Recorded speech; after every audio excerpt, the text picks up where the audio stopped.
Hello everyone. आज हम देखेंगे कैसे ई डिस्ट्रिक्ट ई आईडी के माध्यम से जो है income certificate, caste certificate and domicile certificate को ऑनलाइन करते हैं। तो सबसे पहले हम क्रोम ब्राउज़र या गूगल ब्राउज़र या किसी मोजिला फायरफॉक्स किसी पे भी आप ई डिस्ट्रिक्ट सर्च करेंगे।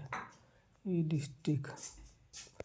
डिस्ट्रिक्ट सर्च करने के बाद सबसे पहले आप यहाँ पर आएंगे, लॉगिन पे क्लिक करेंगे। लॉगिन पे क्लिक करने के बाद आपको सेलेक्ट यूज़र में करना पड़ेगा CSC ई डिस्ट्रिक्ट यूज़र। फिर आप यहाँ पर आईडी पासवर्ड डालेंगे। फिर इसके बाद यहाँ यूज़र आईडी पासवर्ड डालेंगे। इसके बाद कैप्चा फिल करेंगे। कैप्चा फिल करने के बाद आप लॉगिन बटन पे क्लिक करेंगे। फिर इसके बाद आपका जो है अकाउंट लॉगिन होके आ जाएगा। आने के बाद जो है फिर यहाँ पर आपको मांगेगा डिटेल भरने के लिए, लेकिन नहीं, इस पर कुछ नहीं करना, आपको क्लोज कर देना है। क्लोज करने के बाद सबसे पहले आप जिस भी चीज़ को आवेदन करना चाहते हैं, चाहे जाति प्रमाण पत्र हुआ, चाहे आय प्रमाण पत्र, चाहे निवास प्रमाण पत्र। फॉर एग्जांपल आप अगर जाति प्रमाण पत्र करवाना चाहते हैं तो फिर जाति प्रमाण पत्र, अगर स्टेट का बनवाना चाहते हैं तो हिंदी वाले पे क्लिक करेंगे, अगर सेंट्रल गवर्नमेंट का बनाना चाहते हैं तो अंग्रेजी वाले पे क्लिक करेंगे। तो फर्स्ट हम जाति प्रमाण पत्र पर क्लिक करते हैं।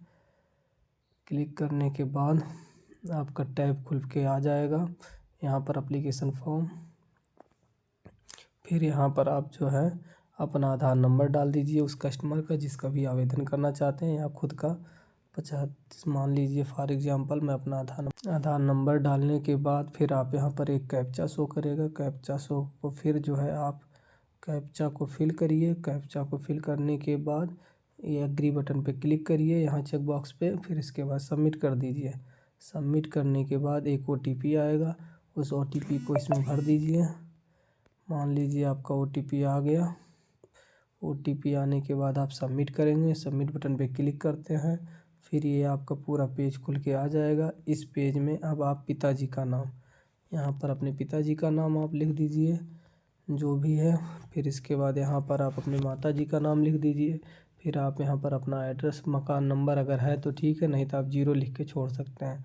फिर यहाँ पर आप पोस्ट मोहल्ला लिख सकते हैं। फिर डिस्ट्रिक्ट अपना सेलेक्ट करिए। फिर इसके बाद तहसील, फिर ग्राम पंचायत का नाम, या फिर इसके बाद या राजस्व गाँव। फिर यहाँ पर आप अस्थाई पर क्लिक कर दीजिए। तो यहाँ जो भी आप लिखेंगे वो चीज़ यहाँ पर टिक होके आ जाएगा। फिर इसके बाद यहाँ पर जो है आप कैटेगरी को अपना मोबाइल नंबर फिल कर दीजिए। फिर इसके बाद श्रेणी को सेलेक्ट करिए जो भी है, पिछड़ी, अनुसूचित, अनुसूचित जनजाति, विमुक्त, वहाँ पर आप सेलेक्ट करेंगे। सेलेक्ट करने के बाद आप जाति करेंगे, यहाँ जाति अपना सेलेक्ट करेंगे। मान लीजिए कोई पिछड़ी जाति का है तो पिछड़ी सेलेक्ट किया तो ये टैब खुल के आ गया पिछड़ी खुलने के बाद जो है अब यहाँ पर जो भी जाति उसकी है वो सब पूरी जातियों के नाम दिया हुआ है, उन जातियों को सेलेक्ट कर लीजिए। मान लीजिए कोई भी जाति है, अब मैं यहाँ पर वो नहीं कहूँगा, आप किसी भी जाति को जो है सेलेक्ट कर लीजिए, जो भी जाति के लिए आप आवेदन करना चाहते हैं उस जाति को आवेदन करिए। इसके बाद फिर यहाँ पर प्रमाण पत्र बनवाने का कारण, मान लीजिए वो नौकरी के लिए करता है तो जॉब एप्लीकेशन, या शिक्षा के लिए तो एजुकेशन, जो भी है आप फिल कर सकते हैं। यहाँ पर फिर आप चेक बॉक्स को हटा दीजिए या तो कर सकते हैं।